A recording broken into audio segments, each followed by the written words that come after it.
Welcome to Podcasts, recorded live at the Center for Spiritual Living in Portland, Oregon. We have many programs, classes, and workshops developed just for our online audience. To find out more, go to our website at cslportland.org and look under the Online tab.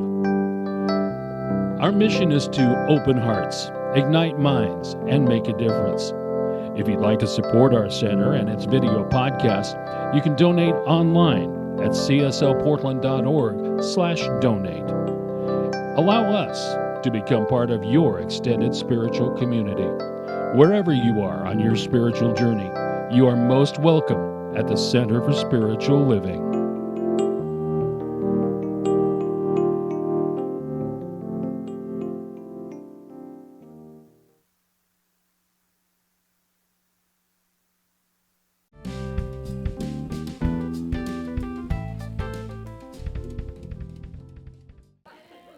We are one big family, and I don't know about you, but it kind of feels a little different this Sunday after that beautiful Celebrating Divine Alignment we had on Sunday, last Sunday.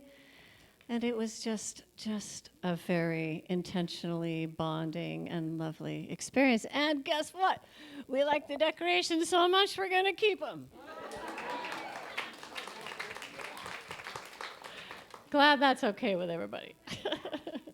Well, welcome, everyone, to the Portland Center for Spiritual Living. We are a science of mind community that teaches and practices spiritual principles to transform our own lives, which then make the world a better place. So wherever you are on your spiritual journey, you are absolutely welcome here. We just ask one thing, and that is that you stay open to the possibility of changing your entire life. Starting with changing your mind. My name is Catherine Richer. My pronouns are she, her, and I served as a licensed spiritual practitioner here. It is my honor to welcome you. Anyone new in the sanctuary that is willing to raise your hand so we can say hello? Welcome. Welcome for the first time in the sanctuary. Welcome. We're glad that you're here. And is there anyone new with our spiritual community participating through our Facebook Love stream? Please let that be known in the chat so they can welcome you, and we welcome everyone here. If you are new to the center and in person, I'll bet you already received one of those from one of our fabulous greeters. The same packet information is available for our global audience on our website at cslportland.org. Under the About Us menu tab, you'll find out about who we are, what we do, and how we may serve you. And probably how you can volunteer, too. We have a lot of volunteer opportunities, and we are appreciative of everybody's help. On our website, you can sign up for weekly emails so that you know what's going on at the center. You can register for classes, and you can even get a free gift on your birthday.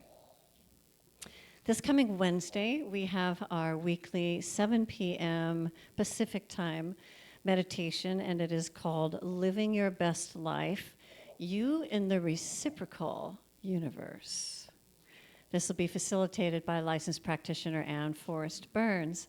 It is on our website. Just go there for the Zoom link, and you'll be in. No need to register ahead of time for that. Our licensed practitioners, Kathy Batten and Nadine Moeller, are serving on High Watch today. They are holding a sacred container of consciousness in the sanctuary and for our spiritual community participating virtually.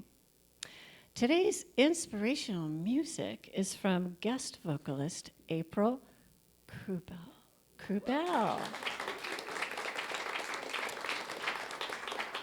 April was the lead singer for 7 years with the Bridgetown Get Down. I bet that was a good dance band. I think I might have been out there at Coyotes one night. Okay, it's a good down band. And now she's a duo artist with Gold and Honey, as well as a solo artist. And she's been a member of CSL for over 10 years and continues to warm our souls and many others, I'm sure, with her honest spiritual vocals. So please welcome her.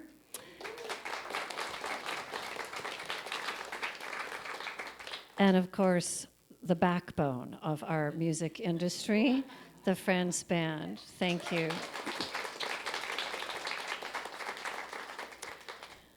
So today's message is called non-judgment, because you never really know. And now that we've had our celebration and our formal ceremony of Reverend Bridget being our senior minister, rather than saying our new senior minister, I will say the message is from our very own senior minister, Reverend Bridget. Yeah.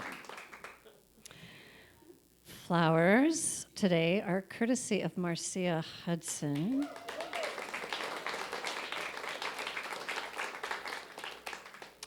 So, sit back and relax. If you're not already relaxed, just relax. Yeah, a sigh of relief. Relief that we are here, we are home. We are right where we are meant to be. And I know that somewhere between this beautiful spiritual community, the music, the meditation, and the message is exactly what your heart came to receive.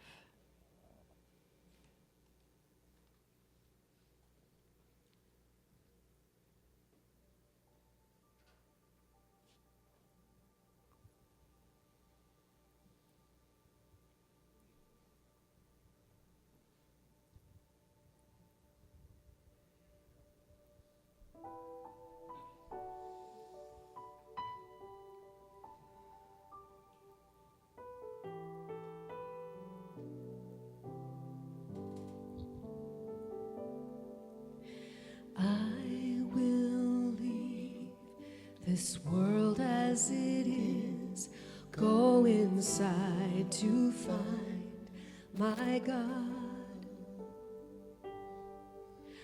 I will leave this world as it is, go inside to find my God. I will leave this world as it is, go inside to find my God. I will leave this world as it is, go inside to find my God. Inside there is peace, inside there is joy, inside there is more than enough. Inside there is peace, inside there is joy, inside there is sacred love. I will leave this world as it is, go inside to find my God. I will leave this world as it is, go inside to find my God. I will leave this world as it is, go inside to find my God. I will leave this world as it is, go inside to find my God. Go inside to find my God. Go inside to find my God.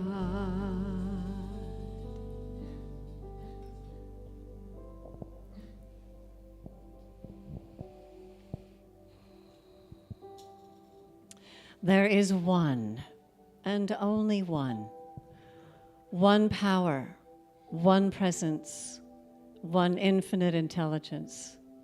It is the power that fuels billions of suns, cracks the lightning and the thunder. It is the presence, the life force that is inextinguishable, inexhaustible, everywhere, all of the time, changing form, cloud to rain to ocean. It is the infinite wisdom, the perfect pattern of all of life, the grand organized design. One, expressing itself in, through, and as everything, everyone, everywhere, all of the time, in every aspect of creation, all things seen and unseen, from the furthest reaches of the furthest galaxies, right here to the very beat of our heart, and everything in between. I know this means me. I am an individualized expression of the one. And as this is the truth of me, I know with every fiber of my being that it is the truth of everyone. Everyone is a form of love's desire born, a unique and beautiful, perfect, radiant, resplendent star wrapped in skin, here to be them like no one else can be, and so that consciousness can express itself and dance itself through them. For we are born of light. And so knowing this to be the truth of who we are, I speak my word for and about all of us. Knowing the word is creative power. I call forth a willingness to be that light in the world, to see the light in everyone that we meet. Regardless of appearances, regardless of circumstances, we know the deeper, deeper, deeper reality. And so we listen with our ear on our inner heart for that truth. When someone is speaking, when we are observing something, when we are hearing our own selves, that we have that compassionate ear on our inner heart, which is the heart of the divine. I'm so grateful to know that this is the truth. And in that gratitude, I release this word into the cosmic womb of infinite potential, that possibility, that place of unconditional love that always says, yes, my beloved, and you are my beloved, your desire is mine. We let this be. We allow it to be, and we welcome it to be by saying together, and so it is. So in the moments of meditation that follow, I invite you to feel and hear your ear on your inner heart of love.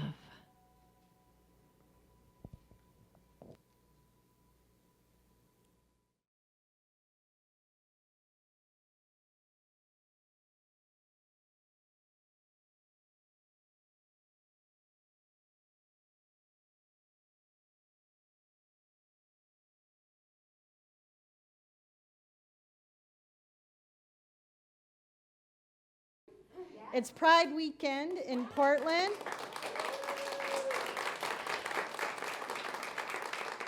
I almost said that a month ago because everywhere else I've lived it's in June, but Portland is Portland.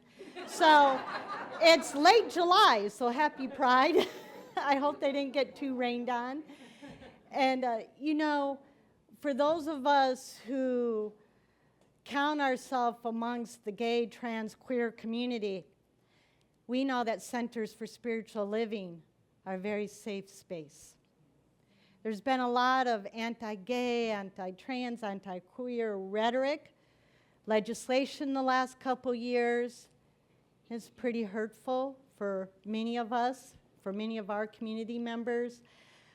But I want all of the people who count themselves in this community and everybody who loves them to know that this is always a safe space for you, for us, all right?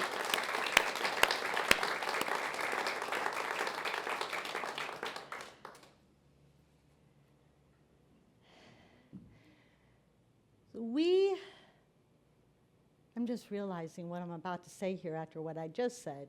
We are born with the natural ability to judge. In all my practicing of this talk, I never said those two things together. So like, Spirit works in mysterious ways. So, sermon over. Let's pray. Okay. So, now mostly, we're born with this ability to judge for good reasons, you know. It's one of those powers that we're born with because we need it.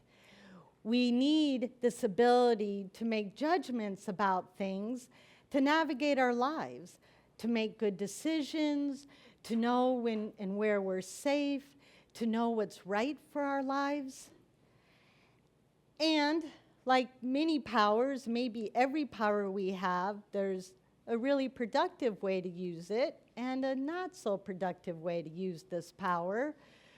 We use this power to judge in an unproductive way quite frequently. I hope I'm not the only one here that's been caught in this.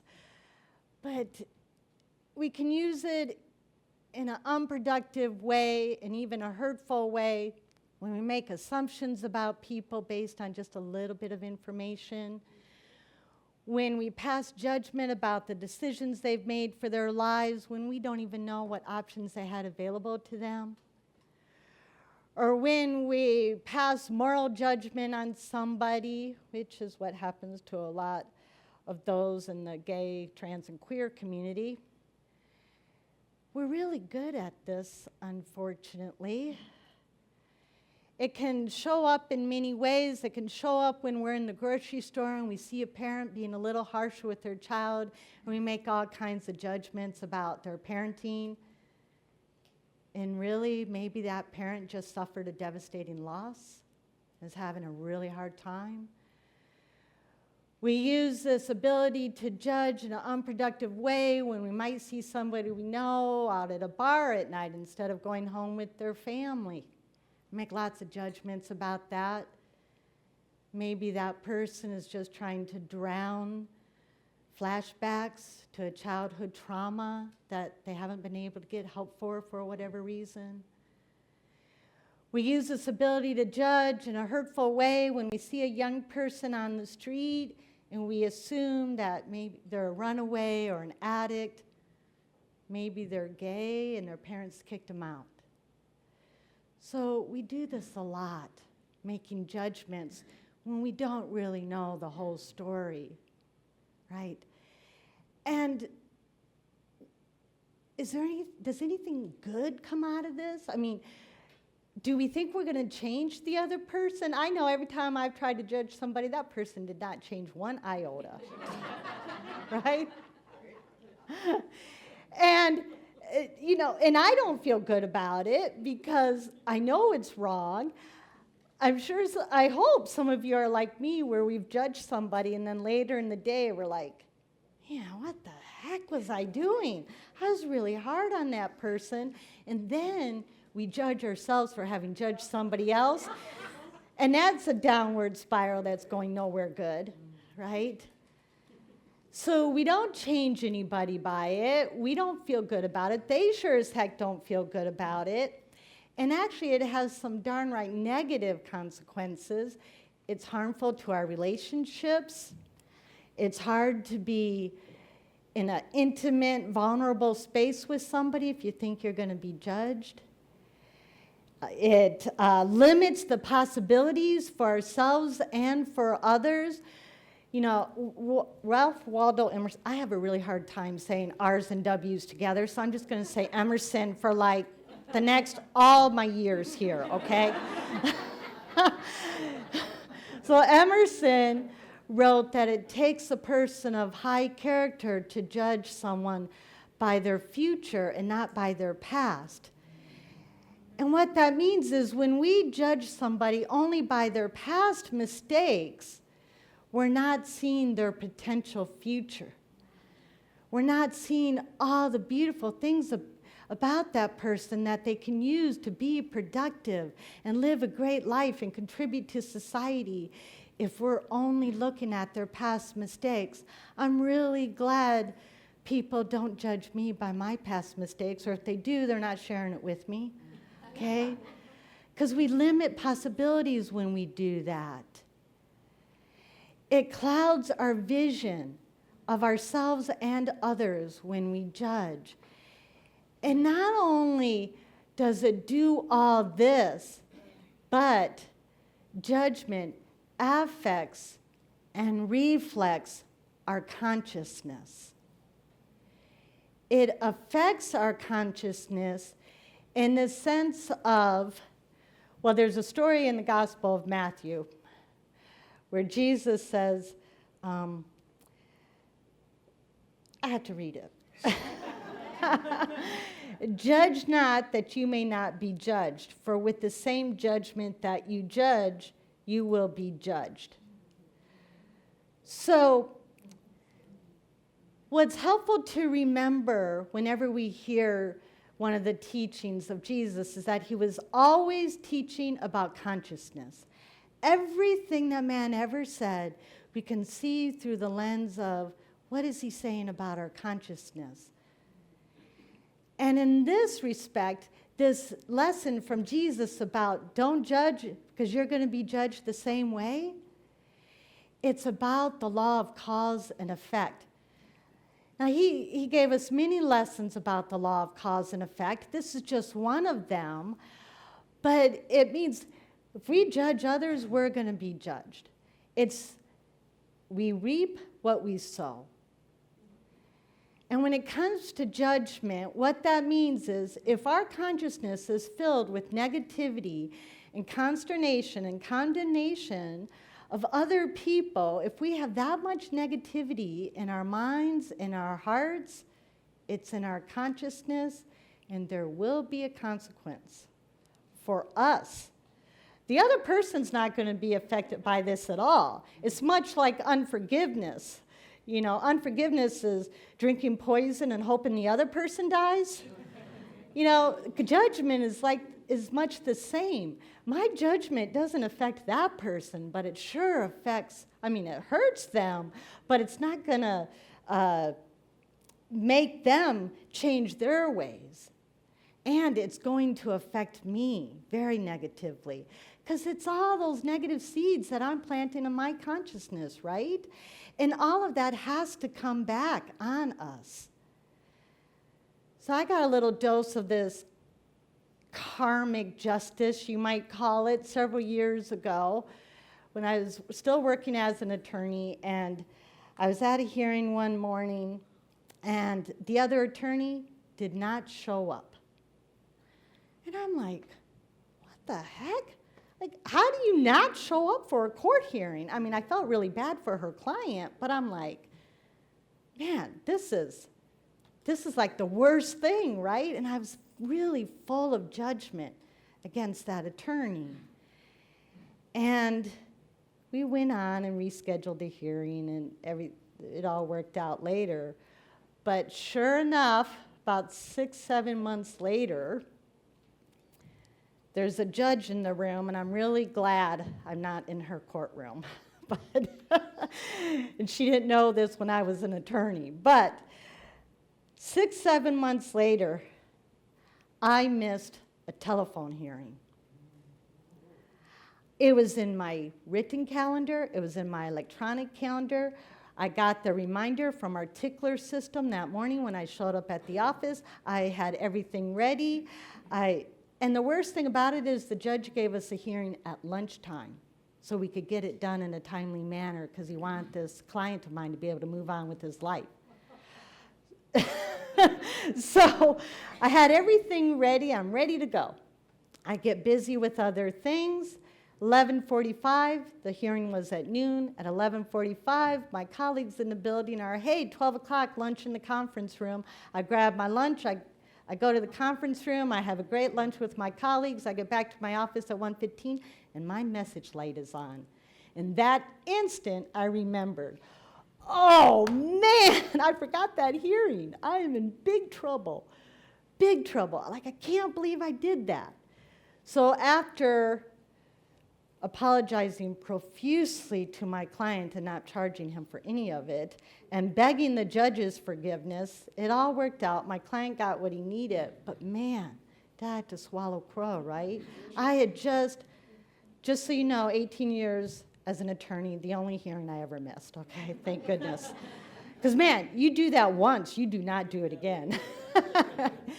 But I got that karmic justice, right, of having judged that other attorney. And then I did the same thing. And that leads us to the point that our judgment often reflects our consciousness.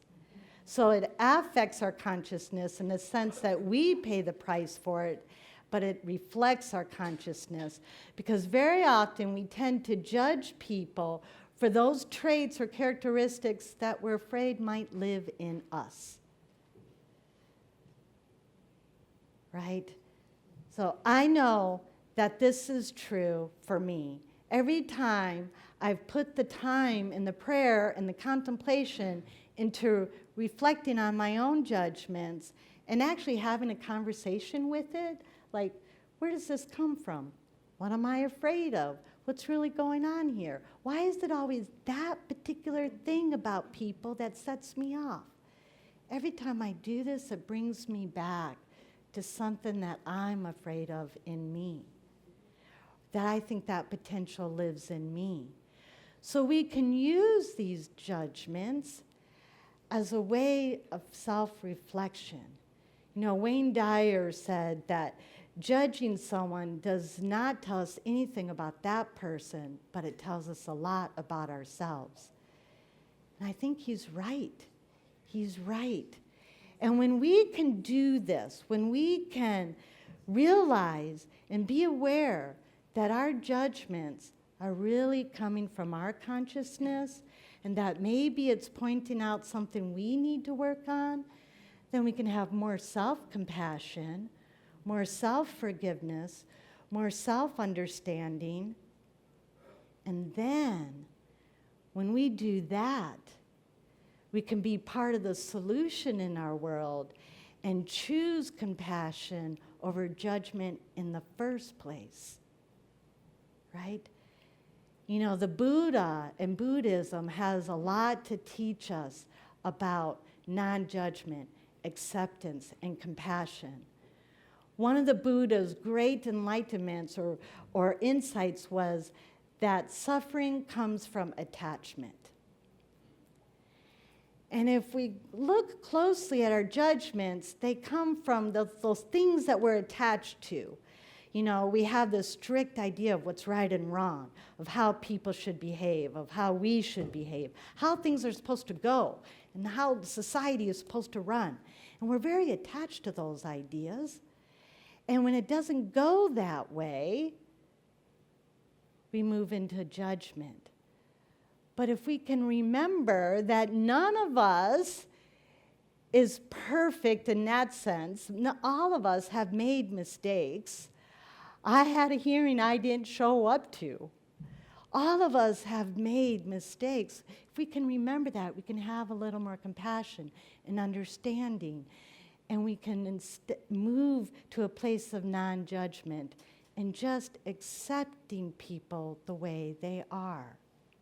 And that's what Buddhism is a lot to do with, is accepting people the way they are and having compassion for them and remembering that everybody has been shaped by their story, by their lives, by things that have happened to them, that there's almost always more to the story that we don't know about, but there probably is more to the story.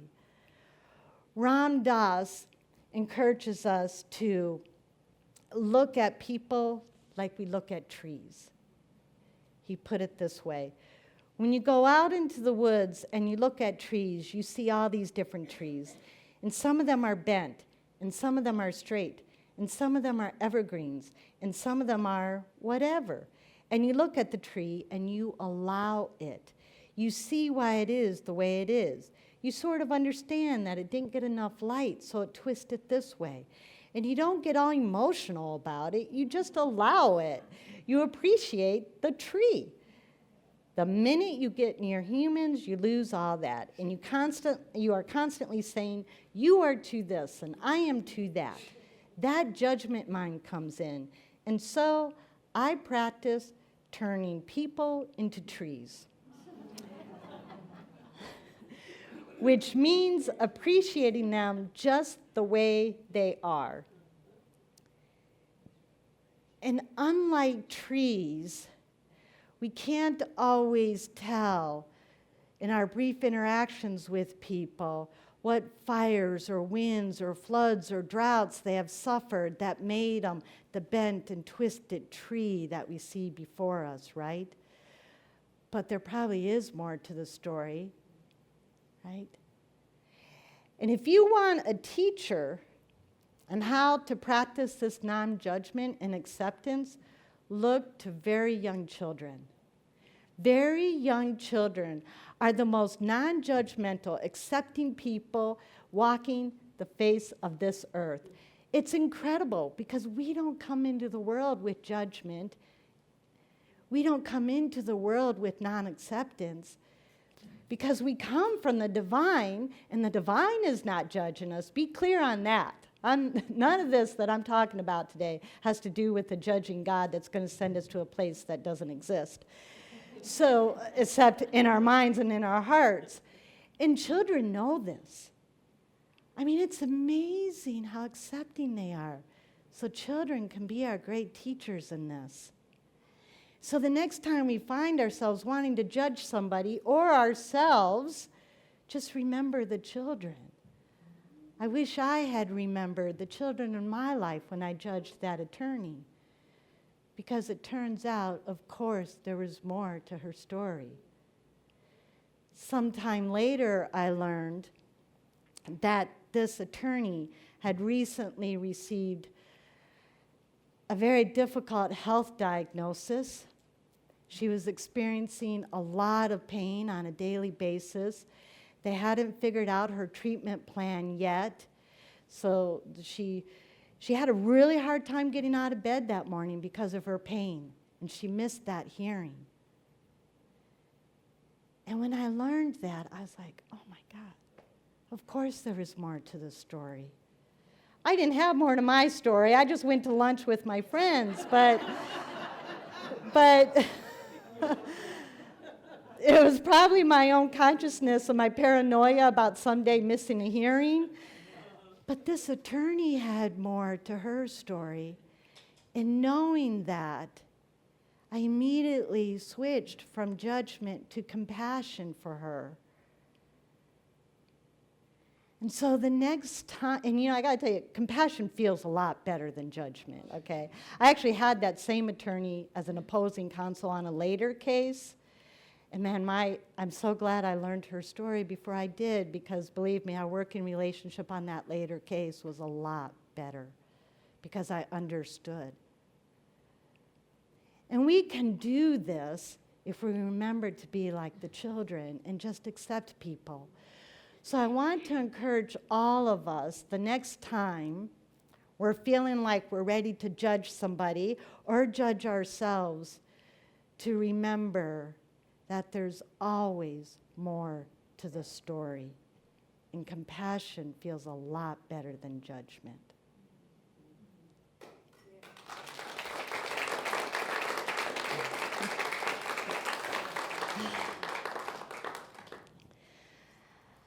Okay. We're going to take a couple moments and pray. Take a deep breath with me, and I invite our practitioner prayer partners, whether they're here in the sanctuary or with us in our virtual community space, to stand and hold this consciousness, hold this prayer in their hearts for all of us and for all of our human family.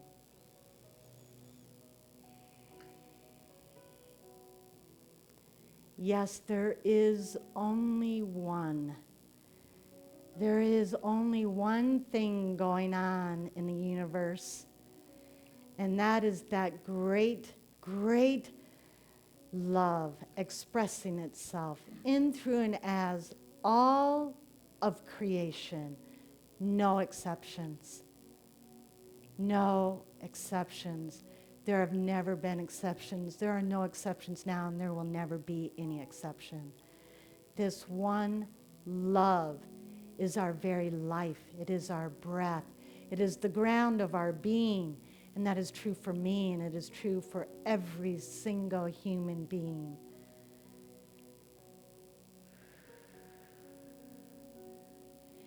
And I also know that that great love, that one spirit, holds every person in their warm embrace as they express their life, as they express their part of that divine.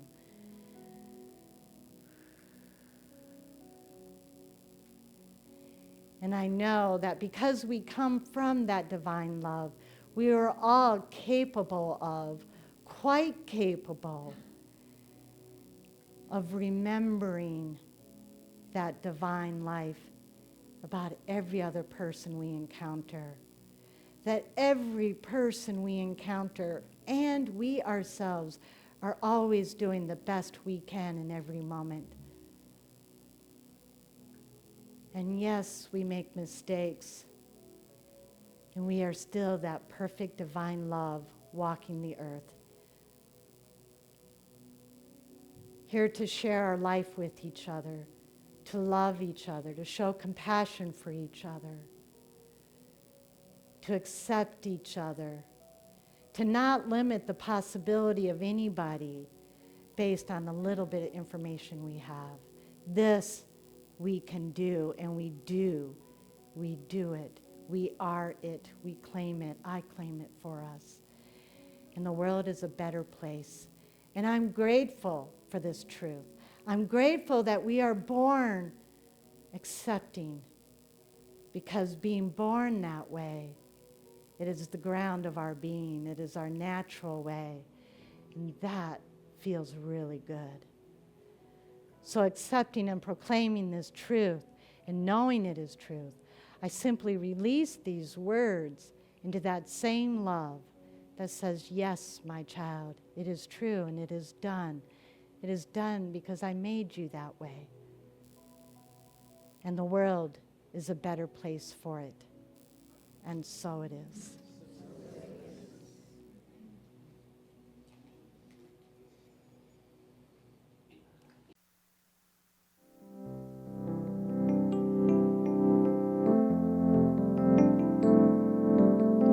We hope you enjoyed today's podcast.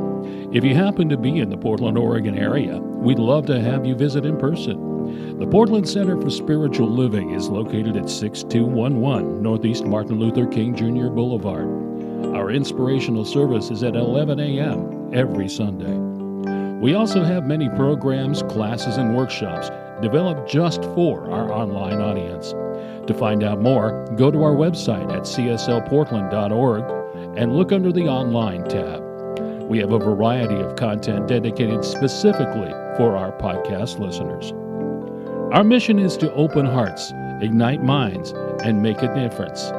If you'd like to support our center and its podcasts, you can donate online at cslportland.org/donate. Our website is also the place to learn more about what's going on at the center or to contact us. Allow us to become part of your extended spiritual community. Wherever you are in your spiritual journey, you are most welcome at the Center for Spiritual Living.